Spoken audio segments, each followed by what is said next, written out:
نه خوشمزه است، واقعا خوشمزه است. خجالت میکشم بگم ولی واقعا بد نبود.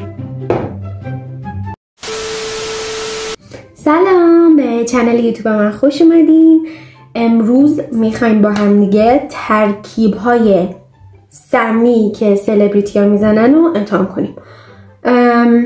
حالا نمیدونم دیدید یا نه، ولی این ترکیب های عجیب یا حتی بعضی موقع ها چندش و خیلی دور از ذهن سلبریتی ها تو تیک تاک و اینستا اینا خیلی ترند میشه. رو از زمانهای مختلفی که ترند شده بود برداشتم آوردم. میخوام با هم ببینیم که آیا واقعا اینا خوشمزن یا خوشمزه نیستن، حال به هم زنن. اولین چیزی که میخوایم امتحان کنیم از دوالیپا. خب دوالیپا یه ویدیوش توی تیک تاک خیلی ترند شد که نوشابه داشت و داشت آب خیارشور رو میریخت تو نوشابهش و میگفتش که خیلی خوبه.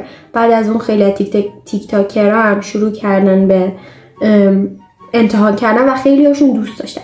من اینجا نوشابه دارم، آب خیارشورم دارم. خب خود خیارشورم هست. منتها من نمیدونم که دوالیپا خیارشورش چجوری بود، سرکه بود، نمکی بود، تاثیر داره. من خیارشور نمکی دارم. نظر میریزم توش آبشو.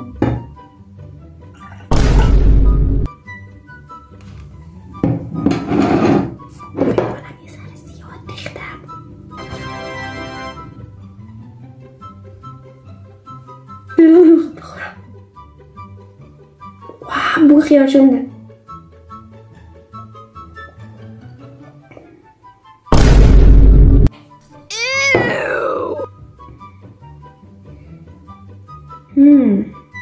اصلا خوب نیم.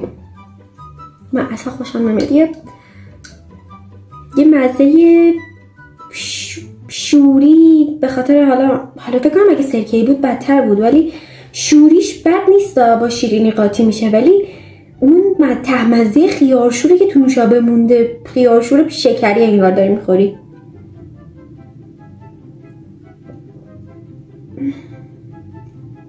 ولی اونقدر بد نیست.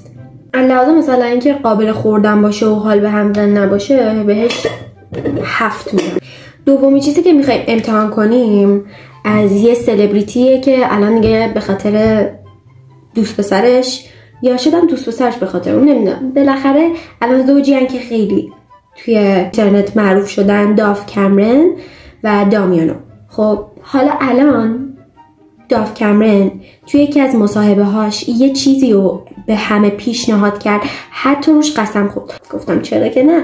البته با اینکه خیلی دیوانه وار به نظر میرسه، ولی من یه ذره کیک شکلاتی دارم. داف کامرون گفته بود که براونی باید داشته باشی، ولی من یه ذره کیک شکلاتی خودم درست کرده بودم. روش من یه ذره سس شکلات ریختم که یه ذره مثل براونی بشه. بعد داف کامرون گفتش که براونیتون رو بردارین و روش سس رنچ بریزین. دقیقاً سس رنچی که ما رو سالاد میریزیم میخوریم باید بریزیم روی براونیمون. من از چه خیلی میترسم، یعنی از بین همه چیزایی که اینجا بردم این دومی چیزیه که ازش میترسم. اولین چیزی که ازش میترسم و ته ویدیو میبینیم. امیدوارم که حالم به هم نخوره.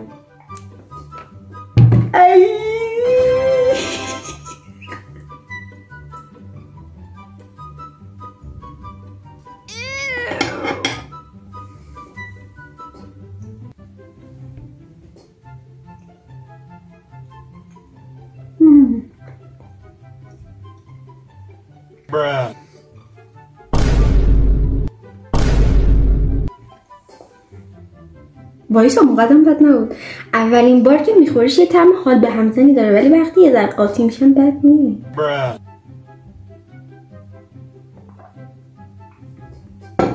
یه ذره از نوشیدنی دوالیپا بخوریم. هر چقدر که این نوشابه رو بیشتر میخوری دوست داری نمرش رو بیاری پایین تر. مثلا الان یه غروب دیگه من خوردم، الان از 7 شد 6. ولی این بد نبود. باور نمیشه همچین چیزی چندش آوریدم تا میکنم سس رنچ با کیک شکلاتی. ولی واقعا اونقدر بد نیست. شاید نظر من عوض شه، ولی خب خجالت میکشم بگم، ولی واقعا بد نبود، یعنی جدا بد نبود. نه در این حد که بخوای روش قسم بخوری، ولی واقعا بد نبود، کاملا قابل خوردن بود. حتی از نوشابه دوالیپا هم خیلی قابل خوردن تر بود. این 7، این 6، یعنی این هی داره میاد پایین تر وقتی میبینم که یه ذره بخورم دیگه.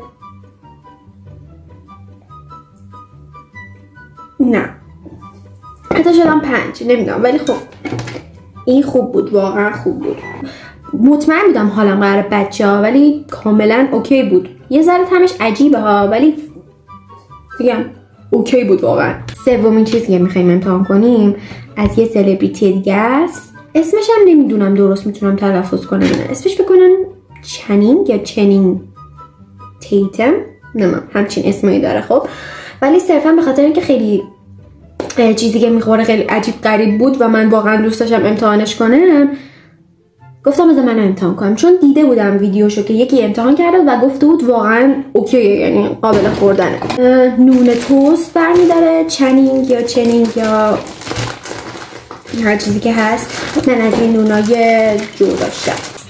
بعد یه دونه کره بادوم زمینی برمیداره،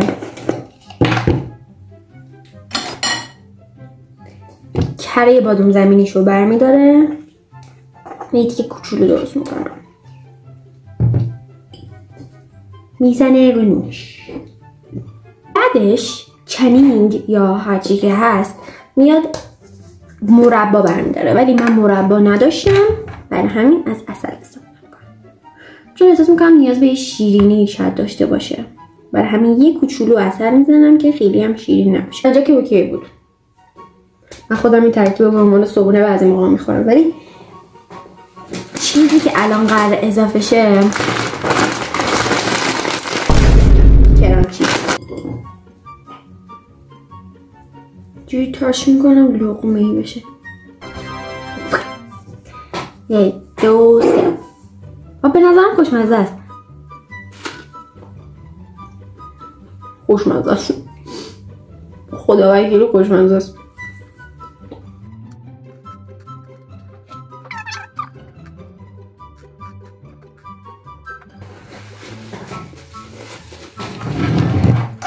ده واقعا خوشمزه بود. حتما این امتحان کنیم. فکر کنم حتی با بوفکم خوب بشه. خیلی خوب.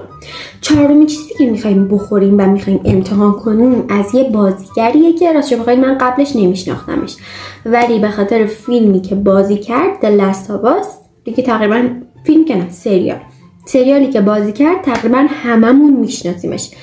بل رمزی گفته بودش که فکر کنم به شیر حساسیت داره یا یه مدتی نمیتونسته لبنیات بخوره یا شیر بخوره، شدم در دسترسش نبوده نمیدونم، ولی من یادم میگفتش که یه مدت مثلا نمیتونسته شیر بریزه تو سریالش، برای همین از آب پرتقال استفاده کرده.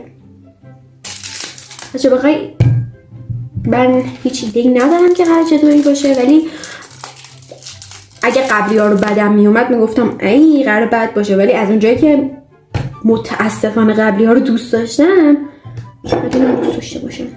این برشتوکا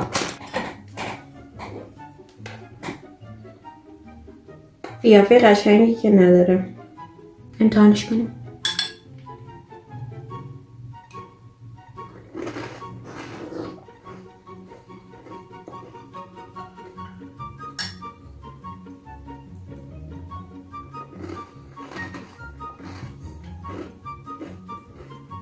باش بده ولی طعمش بد نیست، ولی خیلی شیرین میشه دیگه.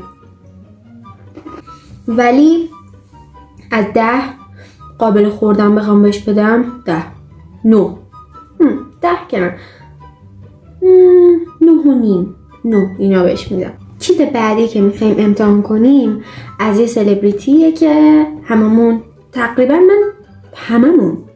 فکر من تا حالا کسی ندیدم که از سلنا گومز بدش بیاد. خب پس به هم میگم که هممون دوستش داریم. الان قراره چیزی رو امتحان کنیم که سلنا گومز بهمون گفته امتحان کنیم. البته اون چیزی که سلنا گومز توی برنامه فکر کنم جیمی فلن بود یه ترکیبی رو بهمون گفتش که من اون سوسی که گفت رو ندارم. خب یه سس فکر کنم مکزیکی باشه، نمیدونم، ولی من اونو ندارم، برای همین از سس تند تولید داخلی سید داوود استفاده میکنم.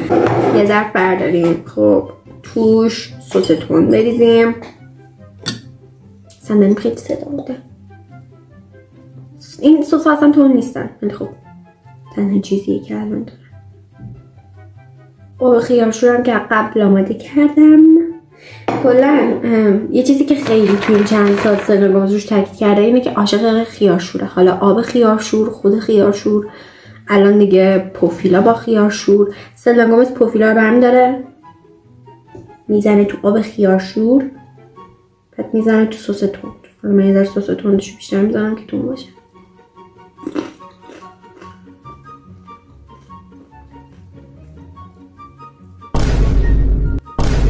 خیلی خوشمزه.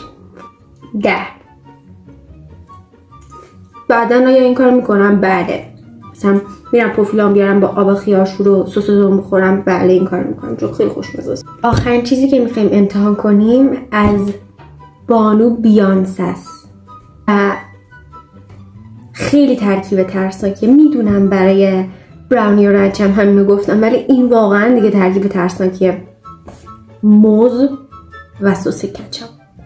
اگر از این ترکیب سمی خوشم بیاد، نمیدونم چه حسی نسبت به خودم داشته باشم. واقعا دارم میگم یه ذره باید تون حرف بزنم به خاطر اینکه گوشیم داره پر میشه و این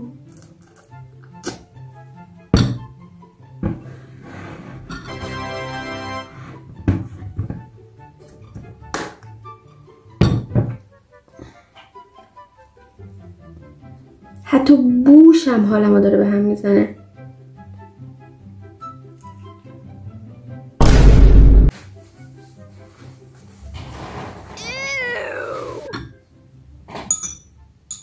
حتی نمیخوام در موردش صحبت کنم و به نظرم بهتره که همینجا همین ویدیو رو به پایان برسونیم با این اختتامیه خیلی خوب. ولی بازم دست بیانسه در نکنه، خوب بود، دستش در نکنه.